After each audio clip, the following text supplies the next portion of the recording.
भगवान शिव के चैतन्य धाम केदारनाथ में दर्शनों की चाह मन में रखने वाले सभी श्रद्धालुओं को जय श्री केदार, हर हर महादेव। आज के इस वीडियो में जो इन्फॉर्मेशन मैं लेकर आया हूँ वह आपकी केदारनाथ यात्रा को बहुत ही सरल बना देगा। केदारनाथ के कपाट खुलने की घोषणा कब होगी, केदारनाथ के कपाट कब खुलेंगे, केदारनाथ धाम के रजिस्ट्रेशन कब शुरू होंगे, रजिस्ट्रेशन के लिए कौन सी वेबसाइट है और किस किस तरीके से रजिस्ट्रेशन किया जा सकता है, होटल बुकिंग कब शुरू होगी और होटल बुकिंग के लिए कौन सी वेबसाइट है, हेलीकॉप्टर के टिकट कितने दिन पहले बुक होना शुरू हो जाते हैं और इसके लिए कौन सी वेबसाइट है, केदारनाथ के लिए बस या टैक्सी कहाँ से मिलेगी, केदारनाथ की पैदल यात्रा कितने किलोमीटर की है और कहाँ से शुरू होती है, केदारनाथ मंदिर में दर्शन के लिए दर्शन पर्ची कहाँ से मिलेगी, और अंत में सबसे महत्वपूर्ण बात कि आपकी केदारनाथ यात्रा में कितना दिन का समय लगेगा और कितना बजट लगेगा। इस एक वीडियो के माध्यम से मैं आपसे यह सारी इन्फॉर्मेशन शेयर करूंगा। तो आपके कीमती वक्त को ज़ाया न करते हुए मैं सबसे पहले आपको यह बताता हूं कि केदारनाथ धाम के कपाट खुलने की घोषणा कब की जाएगी। केदारनाथ के कपाट खुलने की घोषणा हर साल महाशिवरात्रि के दिन की जाती है और 2025 में महाशिवरात्रि 26 फरवरी को है। तो साल 2025 में 26 फरवरी को केदारनाथ धाम के कपाट खुलने की तारीख की घोषणा कर दी जाएगी। अब मैं बात करता हूं कि केदारनाथ धाम के कपाट खुलने की अनुमानित तारीख क्या है। केदारनाथ धाम के कपाट अक्सर अक्षय तृतीया से 1-2 दिन बाद में खुलते हैं। साल 2025 में अक्षय तृतीया 30 अप्रैल को है।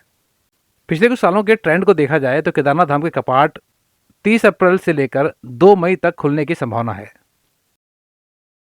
केदारनाथ धाम में यात्रा के लिए रजिस्ट्रेशन मैंडेटरी है और यह रजिस्ट्रेशन की प्रोसेस मंदिर के कपाट खुलने से 2 महीना पहले ही शुरू हो जाती है। यानी 26 फरवरी 2025 को जैसे ही केदारनाथ मंदिर के कपाट खुलने की घोषणा होगी उसके 1-2 दिन के अंदर यानी 28 फरवरी तक केदारनाथ धाम के रजिस्ट्रेशन की शुरुआत हो सकती है। केदारनाथ धाम की यात्रा के लिए यात्रा का रजिस्ट्रेशन सबसे पहला और सबसे ज़रूरी काम है, जिसको आप केदारनाथ धाम के कपाट खुलने से लगभग 2 महीना पहले ही करवा सकते हैं। और इस रजिस्ट्रेशन के लिए आपको registration@touristcare.uk.gov.in वेबसाइट पर जाना होता है, जहां से आप यात्रा का ऑनलाइन रजिस्ट्रेशन करा सकते हैं। आप टूरिस्ट केयर उत्तराखंड की एंड्रॉयड एप्लीकेशन से भी इस यात्रा का रजिस्ट्रेशन करा सकते हैं और यात्रा के रजिस्ट्रेशन के लिए वेबसाइट पर एक व्हाट्सएप नंबर भी दिया जाता है, जिसके द्वारा भी आप यात्रा का रजिस्ट्रेशन करा सकते हैं। यात्रा के registration offline on the spot भी होते हैं, लेकिन उसमें काफ़ी समय व्यर्थ हो जाता है क्योंकि ऑफलाइन रजिस्ट्रेशन काउंटर्स पर कई बार बहुत भीड़ होती है। केदारनाथ यात्रा में एक सबसे बड़ी समस्या केदारनाथ में रहने को लेकर आती है, क्योंकि यह केवल 6 महीनों के लिए खुलता है, इसलिए यहाँ पर बहुत ज़्यादा संख्या में श्रद्धालु आते हैं, जिससे यहाँ पर होटल और टेंट मिलना काफ़ी मुश्किल हो जाता है, या फिर मिलते हैं तो काफ़ी महंगे दामों पर मिलते हैं। इसलिए यह ज़रूरी हो जाता है कि आप अपने रहने के लिए एडवांस बुकिंग कराकर ही यहाँ पर जाएं। और यहाँ पर स्टे का सबसे बेहतरीन विकल्प है GMVN के कॉटेजेस और रूम्स। GMVN यानी गढ़वाल मंडल विकास निगम। GMVN के कॉटेजेस काफ़ी नीट एंड क्लीन और काफ़ी रीजनेबल रेट्स वाले होते हैं। इनकी बुकिंग के लिए आपको gmvnonline.com पर जाना होता है। जैसे ही केदारनाथ यात्रा के रजिस्ट्रेशन शुरू होते हैं, उसी के साथ साथ GMVN में ऑनलाइन बुकिंग भी स्टार्ट हो जाती है। तो आप केदारनाथ आएँ तो GMVN के कॉटेजेस एडवांस में बुकिंग कराकर ही यहाँ आएँ, ताकि आपको यहाँ पर किसी प्रकार की रहने से जुड़ी हुई समस्या से जूझना ना पड़े। वैसे केदारनाथ में रुकने के लिए आपको प्राइवेट ऑपरेटर्स के रूम्स और टेंट्स भी अवेलेबल होते हैं। जब श्रद्धालुओं की संख्या ज़्यादा है तो यहाँ पर आपको ज़्यादा पे करना पड़ सकता है, और संख्या कम है तब आपको इनके रेट्स ठीक ठाक पड़ते हैं। तो चलिए अब बढ़ते हैं तीसरे महत्वपूर्ण पॉइंट पर, जो कि उनके लिए महत्वपूर्ण है जो कि केदारनाथ की यात्रा हेलीकॉप्टर से करना चाहते हैं। जो लोग केदारनाथ धाम की यात्रा हेलीकॉप्टर से करना चाहते हैं, उनको एक बात बहुत ध्यान रखनी है कि उनको अपना टिकट एडवांस में ही बुक कराना होगा, क्योंकि हेलीकॉप्टर के tickets on the spot available नहीं होते। और दूसरी सबसे महत्वपूर्ण बात कि हेलीकॉप्टर टिकट्स बुक करने के लिए केवल और केवल एक ही वेबसाइट है, जो कि है heliatra.irctc.co.in। इसके अलावा कोई भी वेबसाइट हेलीकॉप्टर के टिकट्स बेचने के लिए ऑथोराइज नहीं है। और इस बात पर मैं ख़ास जोर इसीलिए दे रहा हूँ क्योंकि हर साल बहुत से श्रद्धालु फर्जी वेबसाइट्स पर या फिर डुप्लिकेट वेबसाइट्स पर जाकर अपने कीमती पैसा बर्बाद कर देते हैं और हेलीकॉप्टर टिकट्स के चक्कर में फ्रॉड या स्कैम के शिकार हो जाते हैं। तो heliyaatra.irctc.co.in एकमात्र ऐसी वेबसाइट है जहां से आप केदारनाथ के लिए हेलीकॉप्टर टिकट्स बुक कर सकते हैं। अब दूसरी ज़रूरी बात कि हेलीकॉप्टर टिकट्स की ऑनलाइन बुकिंग कब शुरू होगी। तो केदारनाथ धाम के कपाट खुलने की तारीख की घोषणा यदि 2 मई की होती है तो उससे 15 से 20 दिन पहले हेलीकॉप्टर टिकट्स की ऑनलाइन बुकिंग शुरू हो जाती है। और दूसरी ज़रूरी बात, केदारनाथ की हेलीकॉप्टर टिकट बुक करने के लिए आपके पास केदारनाथ रजिस्ट्रेशन होना अनिवार्य है। बिना रजिस्ट्रेशन के आप केदारनाथ के हेलीकॉप्टर टिकट्स बुक नहीं कर पाएंगे क्योंकि वहाँ पर आपको रजिस्ट्रेशन नंबर डालना होता है। केदारनाथ यात्रा के लिए हेलीकॉप्टर्स 3 जगहों से उड़ान भरते हैं, जिनमें से एक है गुप्तकाशी, दूसरा है फाटा और तीसरा है सिरसी। गुप्तकाशी केदारनाथ से 47 किलोमीटर, फाटा 33 किलोमीटर और सिरसी 25 किलोमीटर की दूरी पर है। केदारनाथ का हेलीकॉप्टर टिकट आपको जाने और आने दोनों का लेना होता है, यानी वन साइड का आपको हेलीकॉप्टर टिकट अवेलेबल नहीं होता। और इसकी राउंड ट्रिप का हेलीकॉप्टर टिकट की जो कॉस्ट है वह गुप्तकाशी से है 8,426 रुपये, फाटा से 6,072 रुपये और सिरसी से 6,074 रुपये। हेलीकॉप्टर टिकट की यह दरें साल 2024 की हैं और साल 2025 में यदि इसमें कोई चेंज होता है तो वह आपको साइट पर अपडेट मिल जाएगा।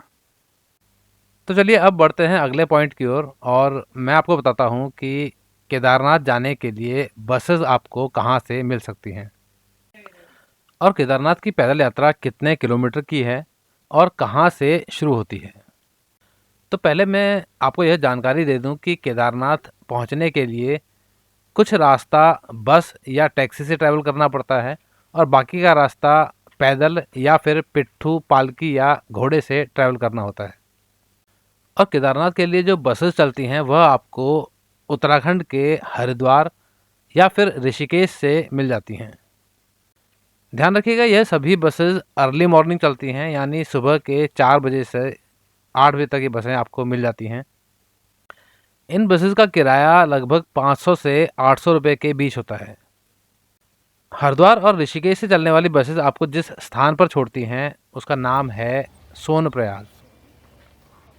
सोनप्रयाग से आपको गौरीकुंड आना होता है और सोनप्रयाग से गौरीकुंड तक आने के लिए आपको लोकल जीप लेनी पड़ती है, जिसमें किराया लगता है 50 रुपये प्रति व्यक्ति।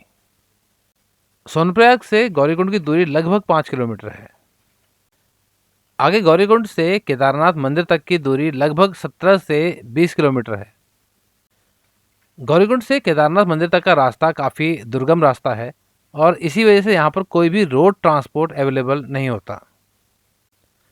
तो गौरीकुंड से केदारनाथ मंदिर तक की यह अंतिम दूरी आपको या तो पैदल तय करनी होती है या आपके पास दूसरे ऑप्शन भी होते हैं। यदि आप पैदल चलने में समर्थ नहीं हैं किन्हीं कारणों से, तो आप यहाँ पर घोड़े से जा सकते हैं या पिट्ठू या फिर पालकी से। यदि आप इस ट्रैक में पैदल चलते हैं तो आपको लगभग 10 से 12 घंटे का समय लग जाता है। और यदि आप यहाँ पर घोड़े से जाते हैं तो एक तरफ का किराया लगभग 3500 से 4000 रुपये तक पड़ता है। वहीं पिट्ठू या पालकी से जाने पर किराया कहीं ज़्यादा है, जिनमें पिट्ठू का किराया लगभग 8000 रुपये और पालकी का किराया लगभग 10 से 12,000 रुपये होता है। अब मैं बात करता हूँ अगले महत्वपूर्ण पॉइंट की कि आपको केदारनाथ मंदिर में दर्शन के लिए दर्शन पर्ची या टोकन कहाँ से मिलेगा। केदारनाथ मंदिर में दर्शन के लिए केदारनाथ का रजिस्ट्रेशन और साथ में दर्शन पर्ची या टोकन होना ज़रूरी है। केदारनाथ का रजिस्ट्रेशन तो हम ऑनलाइन करवा सकते हैं, लेकिन दर्शन पर्ची के लिए हमको केदारनाथ मंदिर तक आना होता है। और केदारनाथ मंदिर से थोड़ा पहले टेंट्स लगे रहते हैं जहां पर रजिस्ट्रेशन दिखाकर आपको दर्शन पर्ची या टोकन मिल जाता है। और अंत में सबसे महत्वपूर्ण बात कि आपकी पूरी केदारनाथ यात्रा में कितने दिन का समय लगेगा और आपका कुल खर्चा कितना आ जाएगा। तो इस बात को आसान तरीके से समझाने के लिए मैंने एक केदारनाथ यात्रा की पूरी आइटनरी स्क्रीन पर शेयर की है, जिसमें हम किस प्रकार से हरिद्वार से केदारनाथ और फिर वापस हरिद्वार 4 दिन में आ सकते हैं, यह पूरा समझाया गया है। जिसमें पहला दिन होता है जिसमें हम हरिद्वार से या फिर ऋषिकेश से सोनप्रयाग तक का सफ़र तय करते हैं और फिर सोनप्रयाग में स्टे करते हैं। अगले दिन सोनप्रयाग से गौरीकुंड और गौरीकुंड से पैदल यात्रा करते हुए केदारनाथ तक पहुंचते हैं और अगले दिन केदारनाथ में स्टे करते हैं। फिर यात्रा के तीसरे दिन केदारनाथ में मंदिर में विज़िट करके वापस सोनप्रयाग पहुंचते हैं और सोनप्रयाग में स्टे करते हैं और फिर यात्रा के चौथे दिन सोनप्रयाग से हरिद्वार या ऋषिकेश तक का सफ़र तय करते हैं। तो इस तरह से 4 दिन की यात्रा में हम हरिद्वार से शुरू करके वापस हरिद्वार या फिर ऋषिकेश से शुरू करके वापस ऋषिकेश पहुंच सकते हैं, जिसमें 3 दिन का हमको स्टे करना होता है, जिनमें 2 दिन सोनप्रयाग और 1 दिन केदारनाथ में स्टे होता है। सोनप्रयाग के 2 दिन के स्टे में 1 दिन जाते समय स्टे करना होता है और 1 दिन वापसी के समय स्टे करना होता है। और इसमें कुल खर्चा आपका कितना आ जाएगा, यह आप स्क्रीन पर टोटल करके देख सकते हैं। यह खर्चा एक औसतन खर्चा है और यदि आप किस तरह के होटल्स में स्टे करते हैं और किस तरह का आप फूड पसंद करते हैं, उस पर डिपेंड करेगा कि आपका एक्चुअल खर्चा कितना आएगा। उम्मीद करता हूँ इस वीडियो में दी गई जानकारी आपको पसंद आएगी और आपके काम ज़रूर आएगी। इसमें दी गई इन्फॉर्मेशन में यदि कोई इन्फॉर्मेशन छूट गई हो तो वह आप कमेंट में लिख सकते हैं और मेरी पूरी कोशिश रहेगी कि हर एक क्वेश्चन का आंसर किया जाए। तो चलिए अब मैं अपनी वाणी को विराम देता हूँ। वीडियो यदि पसंद आया हो तो वीडियो को लाइक और शेयर ज़रूर कीजिएगा। नई जगह और नई जानकारी के साथ मैं आपसे फिर मिलूँगा एक नए वीडियो में। जय श्री केदार, हर हर महादेव।